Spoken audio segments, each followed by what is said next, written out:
This is Rick Rule with Glove Talk. I'm right here next to Mike Lugo. We're sitting here at Lugo Boxing and Fitness, talking about some of the things that he got going on, as well as his kids, as well as the boxers that he's training. Starting with that being said, Mike, how you doing today? I'm doing pretty good, man. I appreciate you guys coming out to Lugo Boxing and Fitness, where we make the magic happen right here. Well, I see that all the time. I see it. Right. And and being that I see it, I always let you know that I see it. Ain't no doubt. And and you seen it up close and personal because your son used to train here. He used to come put in work daily. Him and Elijah, a lot of people don't know. Him and Elijah used to be sparring partners, and they used to do dog rounds, 10, 15. Sometimes I think the most they did was like 18 rounds 18 straight. rounds, yeah. Yeah. So yeah, out of all people, you know firsthand. You done been in here, you done sweated with us, you done seen the boys sweat, bleed, throw up, cry, and get back in the ring and do it again. Yeah. And like I said, you have three phenomenal fighters right now I know of, and then two of them are your sons. Yeah, absolutely. You have Nathan Lugo and you have Elijah Lugo. Mm-hmm. Elijah right now, I'm not for sure, but you can correct me. I think he's the number one seed as amateur. Elijah, junior amateur. Yeah, Elijah Lugo, he's in the junior division, which is 15, 16-year-old.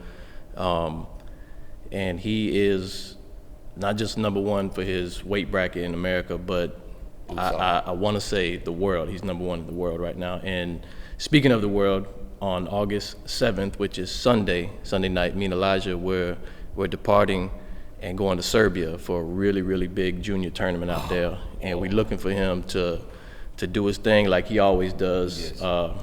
Represent America, yes. Represent the gym, and represent his family. That's it. And like I said, Nathan just won a fight not too long ago. Yeah. After being out of the ring for what, a year and a half almost. Yeah, Nathan, prior to him sustaining a shoulder injury, he was number one in the nation, like I said, the world, and he's been that since he's, been a baby boy and they established any type of rankings.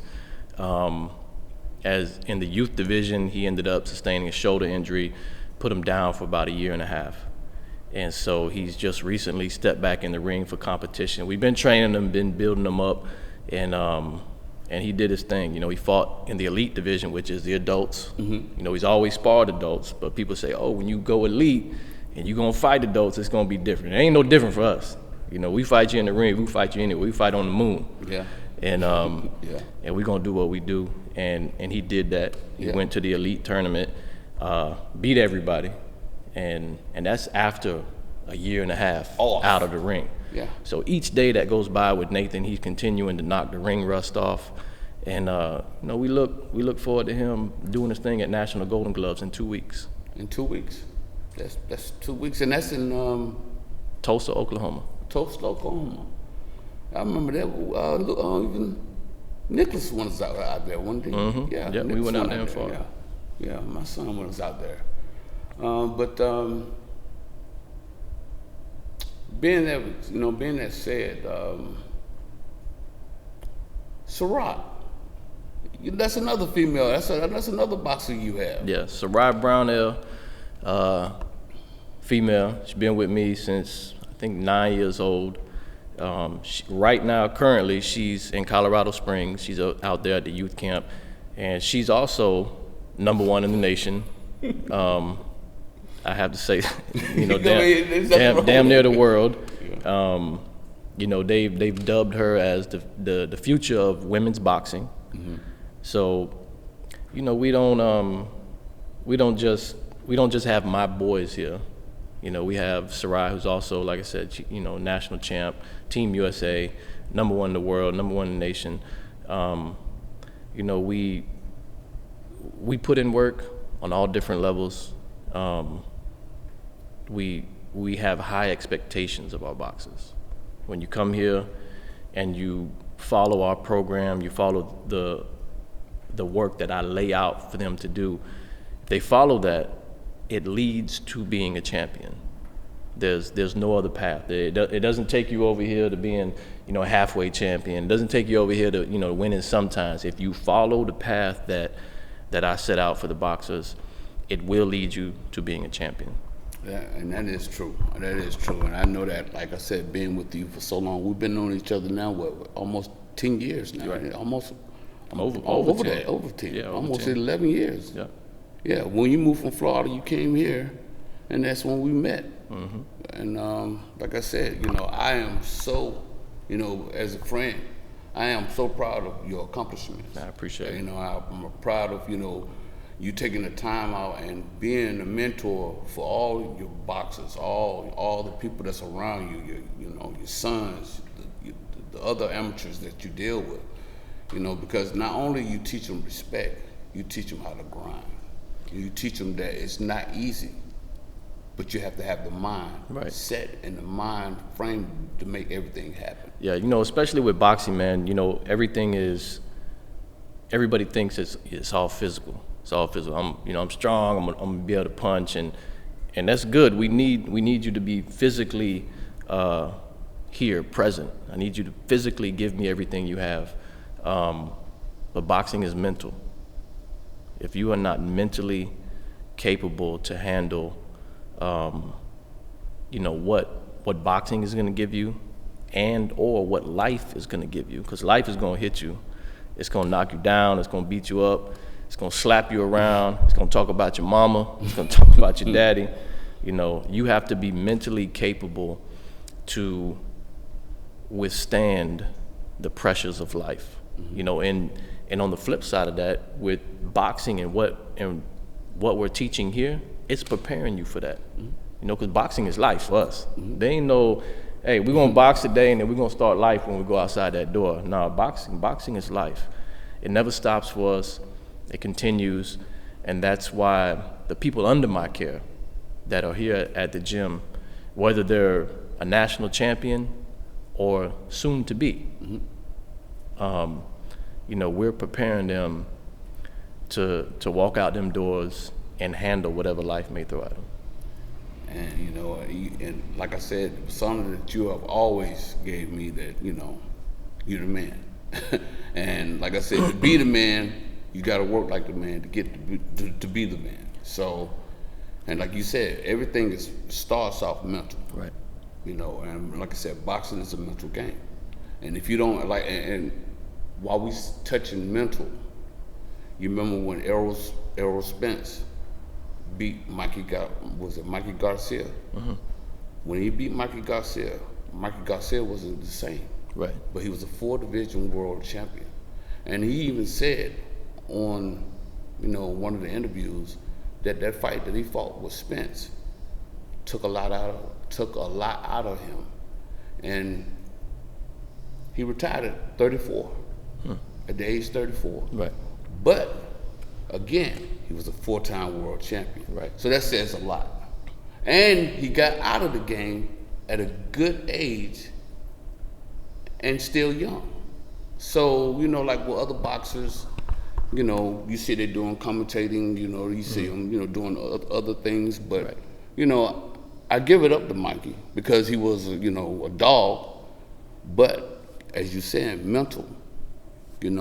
It took all the mental, it took everything out. When he lost against Spence, it took everything out of him. Yeah. The mental state form of boxing. So the last 2 performances after he fought Spence was, wasn't the best. And even the last fight that he fought, he thought he won. But clearly, in my eyes, he was losing the fight. Yeah. But I got a lot to say on that because you covered a lot and my mind went to a lot of places. I'm sorry. No, you're good. No, you're good. I'm gonna wrap it all up and deliver it. With boxing, especially professional boxing, we don't have any pros. We're not in that realm. I help out every once in a while with one of my homeboys. But for me, boxing is boxing, right?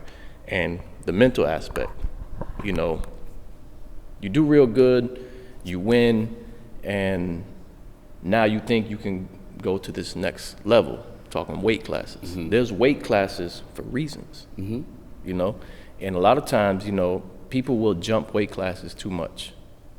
Or they let some guy talk them out of their game and they feel they can move up. I think everybody should really just focus on their weight class. Again, there's weight classes for reasons. We say it in the amateurs. You can come on up here, and it's no disrespect to what you have done. Yeah. But if you come up out of your weight class, we swimming in uncharted territories. And the same goes for us. If we move to, that'd be like me taking Nate right now at 176 and fighting him 203 plus, super heavyweight. Like, technically, skill-wise, we there. But what can we do against, 60, 70, 80 pounds more than us? Except get good work. But what I'm saying is, there's levels of things, and everybody has to understand that and be content with that. It ain't got nothing to do against your pride. If I'm 2 or 3 weight classes above you and I go to talking trash to you, I'm trying to get you out your element. I'm trying to increase a payday. There's nothing wrong with me saying, hey, you know what? You out of my weight class. I ain't gonna fuck with you. I'm gonna stay over here and I'm gonna dominate here. But then on the flip side of that, okay, let's say you go up, you fight, or not even go up and fight, but then you lose as a professional. The stigma of taking the L in the pros, that's the Mayweather effect. Mayweather's, you gotta be undefeated. If you take a loss, you're done. And that's a mental thing. Go back to, Tommy Hearns. Hagler, Sugar Ray, Duran. Those boys fought each other all the time. And lost against each other. It didn't diminish anything. Them guys were warriors. They stepped in the ring. When they were fighting each other, they sold out stadiums. Sure did. They wasn't spooked to get no work. And they wasn't spooked to take a loss. So it's a mental thing. Yeah, of course we don't want to lose. In the pros, it's a lot more serious than taking a loss in amateurs. But should you take a loss, I feel against a top level opponent, you gotta go back to the drawing board. And reassessing. You believe in that. And that's one thing that you have said over and over when it have came to a loss with either one of your kids. You just have to go back to the drawing board and work harder. Yeah, we gotta get back in the lab. We need to when we take losses, and we take losses. First, I got to look at me as a coach. I got to see, did I instruct him correctly? Was I giving him everything he needed prior to that fight, or her? Was I calm? Was I only looking at my boxer, or was I looking at the totality of the fight? So if I can go down that checklist and say yes, okay, I did what I was supposed to do, then I need to talk to the boxer. Hey, could you hear me? Could you understand me? Yeah. Like, was there something going on that I didn't know about? Yeah. Because sometimes that happens. Sometimes our boxers are so tough, they might have a problem here, but they want to try to work through it. So, communication and understanding with the boxer is key. Now, if we go through that whole thing and then, for whatever reason, they just wasn't listening, then that's when I'm gonna get upset. Okay, you could hear me, and you understood me, and you still wasn't doing it. Now I'm gonna get on your ass, and then we're gonna build from. We still gonna build from there. Yeah. But we gotta have that understanding, and we have to look at self. I have to look at self as the general of the camp. I need to look at myself first. Was I doing everything right? And if I was, then I need to look at the soldier. But Ben, you said that. You have been the trainer of the year. How many years, Coach Lugo? With Georgia Amateur Boxing since 2016 straight. 2020 there wasn't no COVID. It wasn't no award. But I will say, in 2020 we still traveled and fought 6 times and went overseas and fought. So I was a little salty they didn't give out no awards. Because like I said, I didn't know that, when I saw that, I knew that you was, the trainer of the year a couple of times, but I didn't know that you was the trainer of the year, that many years, you know? And, that says a lot, that goes to show you that people see what you bring to the game of boxing, of amateur boxing. They can look at what your actual older your boys are doing. Yeah. Like Nathan sparring professionals. Right. and looking phenomenal. Looking phenomenal at the weight class he is. Right. Yeah, I mean, Nate and Elijah, from a very young age, we've always sparred them up, always tried to give them more work that is going to expand their ring IQ. Because, we post, I put out all kinds of things, whatever. But, the boys have sparred some phenomenal people that I don't put that video out of. One, because I'm not trying to burn no bridges, and two, I might be really straight with these people. Yes. So we don't do that. Other videos we put up, man, it's we're building our social media following, and we doing what we're doing. If somebody don't like it, whatever, they can come see us. We can make a video with them. Yeah. Yeah. But yeah, we're just always trying to push the boys, push our boxers here at the gym. If somebody's better than us, we want that work. Always. And it's been that way for years. Right. So, and like I said, with that being said, I'm looking around, I'm seeing the different belts. Could you give me like a slight tour about who belts or what? Yeah. So these belts back here behind us, on that side of the flag, those are all Nathan's belts, with the exception of a couple of the Team USA belts. We keep those at home. If we look over here to this side, these are Elijah's belts. And again, with the exception of the Team USA belt, it's at the house. And we go all the way over here. These are Sarai's belts. Again, with the exception of her Team USA belts. Okay. And kind of explain a little bit about the USA, when we get on the USA team. Explain a little bit about that. So USA Boxing has their national tournaments. It's accumulation throughout the year, and it ends in December, usually the first week in December. And every age division except elite can register.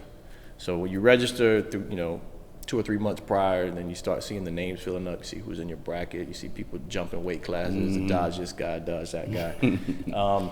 But so the junior division, which is 15, 16-year-old, the youth division, 17, 18, and then the elite division, which is 19 on up. Those are the guys and girls that are going for the Olympics.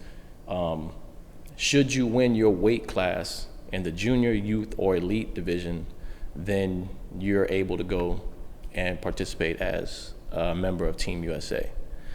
With the youth and the elite divisions, now they have a thing called the selection camp. So if you're the top number 1 guy or girl and then the number 2, you get to go to camp and have a selection process. So even if you won, the number 2 guy or girl could go up there, and based on evaluation and sparring, that number 2 could end up taking the number 1 spot. Just like the Olympics? Almost. It's in a selection process.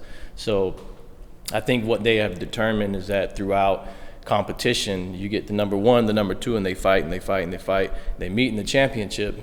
Number 2 might have had a bad day, but overall, maybe number 2 is better than number 1, or number 1 is still better than number 2, but they still want to see it and give number 2 the opportunity to prove themselves at camp. Plus, number 2 might not take number 1 spot, but if he performs or she performs well enough, Team USA could continue to call that person up throughout the year to be a sparring partner and participate in maybe some tournaments that happen. Oh, okay. But the junior division, there's really no selection camp. You win, you got that spot. But as far as I'm being told, with funding with USA Boxing, they don't really send the junior team out to compete. That is why I'm so proactive in getting Elijah that international work, taking him overseas and making sure he sees those different styles. And since you were saying that, the international work, I mean, can you tell people that watch my station, different places that the team has been, like Nathan, like Elijah, Sarak, and all them. So the boys in Sarai, we fought in overseas numerous times, all independently, not Team USA sending us or funding anything. We do that independently. Nathan has fought in Hungary, Serbia. Elijah has fought in Serbia, most recently Romania, where he won the tournament. Sarai's fought in Romania. Elijah's fought in Mexico. And we're going back, like I said earlier, we're going back on the 7th with Elijah to go fight in the 6th Junior Nations Cup, which is supposed to have a lot of heat coming from the European countries. Oh, yeah. Is that something that you're gonna be every once in a while, like you was doing last time you was over there? You was like doing like slight clips. Yeah, we're definitely gonna post. Because I know people back here want to see that. Yeah, you know. Yeah. Anybody that follows me knows I'm gonna post. I'm gonna put up all kinds of stories. You know, don't let us get the better of you in that ring, because you know we're gonna put it out there. We're gonna let the world see it. Yeah. But yeah, we'll definitely post everything. We'll keep everybody up to date. We'll see if they're live streaming. I think they live stream on Championship Day. Okay. So, but other than that, we'll be live streaming. Okay. Probably from Elijah's page. Okay. But yeah, just keep watching. You know, we're gonna keep posting, and we'll put everything out there. With that being said, Coach Lugo, thanks for your time, bro. Thanks for everything you have done to the sport. You know what I'm saying? Thanks for giving me the opportunity to interview you, sir. Man, I appreciate you guys coming through. Keep following everybody. Keep up to date. Team Lugo, Nathan Lugo, the Nathan Lugo on Instagram. Follow Elijah, Kaboom Lugo on Instagram. Follow Sarai the Boxer 7 on Instagram. Follow me, Big Teal 78 on IG. So these are Sarai's belts. Like I said, she has her Team USA belts at home. Sarai's pushing close to 100 bouts, which is, you know, for females are a lot harder to get fights for. So, you know, we move Sarai, man. We go anywhere. You say you got to fight for us in the mountains, we're gonna be climbing that mountain to get there. But she has close to 100 fights. Like I said, she's in Colorado right now at Team USA training camp, which she's getting ready to go to, I think, Spain for the youth worlds coming up. So she'll be prepped and ready for that, and we know she's gonna handle business. Yeah. So, and moving over here, you know, a lot more hardware over here. This is Elijah's. Elijah, just so everybody knows, Elijah is in constant competition with his older brother. You know, constant competition. So he's trying to chop down how many belts he's behind on Nathan. You know, which is gonna be hard because it's gonna be very hard. Nate is a belt collector, but Elijah is on his heels.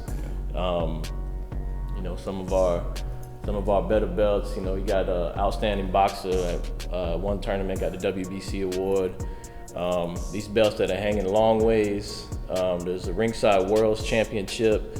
He's got the Silver Glove National belts 2016, 18, 19, and 20. What?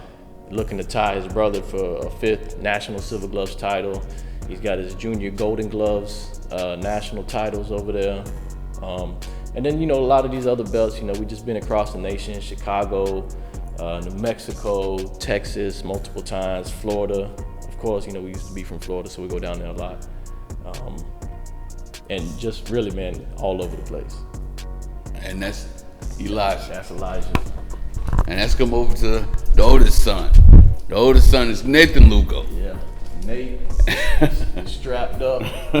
Got over 60 belts. Same thing, man. Just all over the nation. These belts that are hanging long ways. Ringside Worlds used to be a huge tournament, and it used to draw in 1,600 people or more from all across the world. Nathan won it in 2014, 15, 16, and 17 was the last year that they had it. Whoa. Then moving down to the National Silver Gloves, he has 5 titles from 14, 16, 18, 19, and 20. I believe that's right. National Junior Golden Glove titles, 16, 17, and 18. And then basically, man, anywhere else you can imagine across the nation. We fought, we won, we went over there, they put a belt up, we went over there and took that. So we're looking to add a couple more, hopefully before we decide to go pro with Nate. Yeah. I was gonna say something about that, but I didn't know how you felt about that. It's nothing going pro anytime soon, or you going? We're gonna take it step by step, but there's a lot of politics at play with USA Boxing. Okay. We ain't gonna get too far into that. No. I ain't gonna try to piss somebody off and then that hurt us in the future. No. But there is a lot of politics at play. And Nathan has been fighting since he's been 6. I know that. So he's, he's a young man now. He wants to start getting paid for punching and getting punched. He's been doing this a long time. So we're gonna go to the National Golden Gloves, see how that shakes out, and then we just take it week by week. But that is The goal. on the table. And for people that don't know, Nate has already signed his management deal with Split T Boxing. That's who we committed to. Like if this was college football, we'd be committed to this university. So he's already committed to that.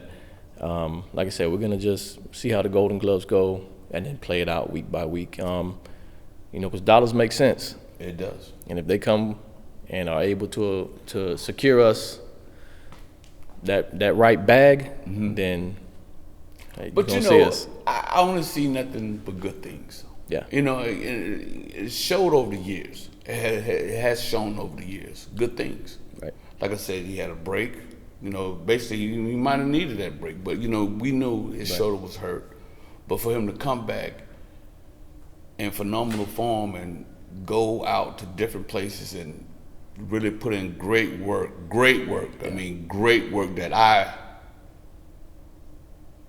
haven't seen from Nate. I've seen Nate do the work, Right. but great work against an opponent that's older, skillful, and has, let's be honest, man. Like, there's lots of people that have went pro recently in the last couple of years, and everybody has their own path to travel.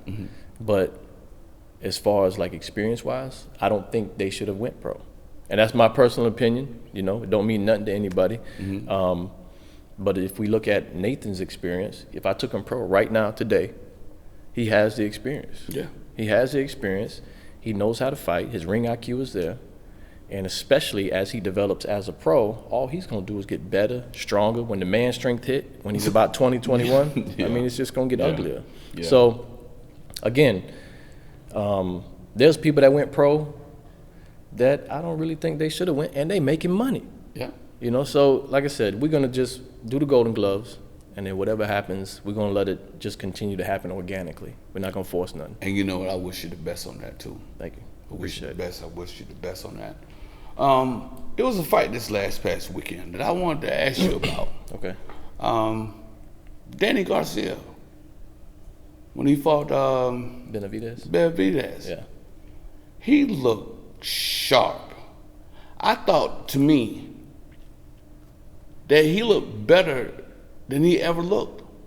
With his, he was, pinpoint. He was, working the body, jab to the body, jab to the head. He would throw a right hand to the, to the head, to the body. He was mixing his game completely up. And then, to me, he outworked him. Yeah. He showed his ring IQ because he stayed just enough outside that Benavidez couldn't even touch him. He just throw a swing, miss. Right. So, and then at the end of the fight, you saw him get real emotional. And that's what I was telling, different, people, especially a father-son team or somebody that's been in your corner for so long and seeing you at your worst, seeing you at your best. And just like you said, not all the time you're going to win. Right. But you, in the professional ranks, you want to win every fight. And when you start to lose that, it mentally drains you. Well, first of all, kind of like we talked about, like with Nate getting the injury and taking that time off, maybe Danny Garcia needed that time off that he took.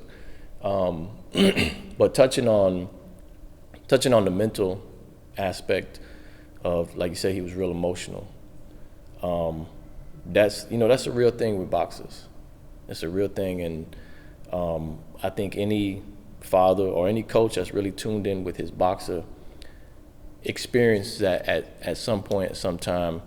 I ain't gonna say a mental breakdown, but mental vulnerability. You know, these boxers, man, they, especially the ones that have been doing it all their life, it's a lot.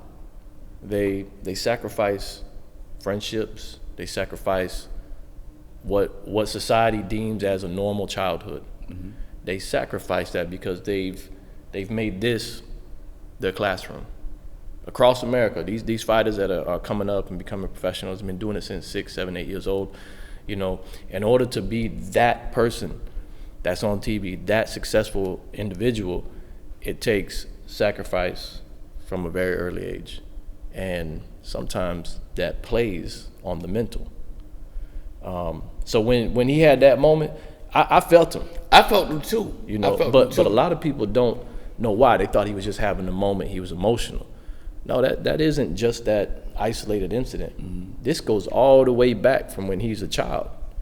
You know, and hopefully, man, other boxers, other coaches, other fathers that have a very successful boxer that sticks with it and makes it, you know, that mental support is huge, and you have to do it, man. Like, and sometimes it might upset you as a father or a coach, but we have to listen to our boxers, and we have to understand them.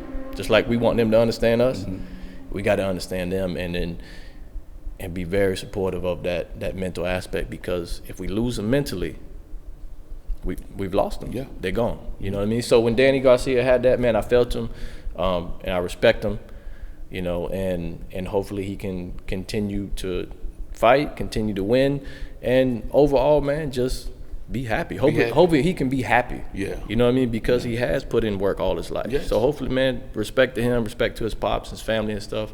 And from here, we just wish him the best. You know who you called out? Who that? The one he lost to, Keith Thurman. Oh, yeah. And Keith Thurman was right there ready. You know, he said, hey, if you want to run it back, we can run it back.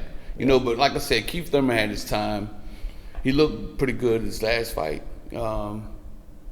But looking at Danny this time, I think it'll be a different fight. I think it'll be a different outcome. Well, styles make fights, and you know, see what they do. But if they make it, I'm gonna watch it. I am too. Give me some chicken wings and sit down. But on that note, like I said, this is Rick Rube, and I'm here with Mike Lugo, and this is Glove Talk, and we're out of here. Peace out.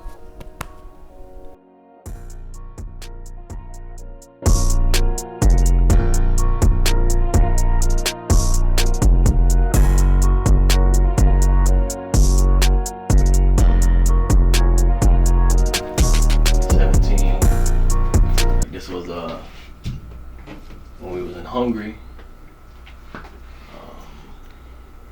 that was I think that was Serbia. Got some flags up there.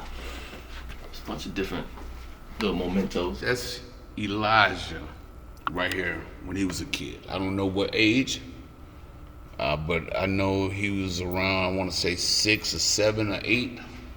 That's Lugo, am I right? Yeah, that's a lot. He was a baby boy then. Only about 6 or 7 or 8? I think about 8 or 9 right there. 8 or 9? Okay. These are his sons right here, and that look like Luke. Isn't that Luke? Yeah, that's Luke. Okay. Well, that's Nick right here. Oh, my son up there too? Yeah. Oh. Right there. And here go my son right here. Speaking of the devil, that's my son right there. Nicholas Daniel was a referee, and this at USA Boxing, for USA Boxing on this. Okay. Like I was saying, he had done a lot in the sport. He had trained, he had not only trained, but he had actually coached. He has, worked the corners as well as got in there and made sure that the boxers was fighting right. So, again, man got credentials.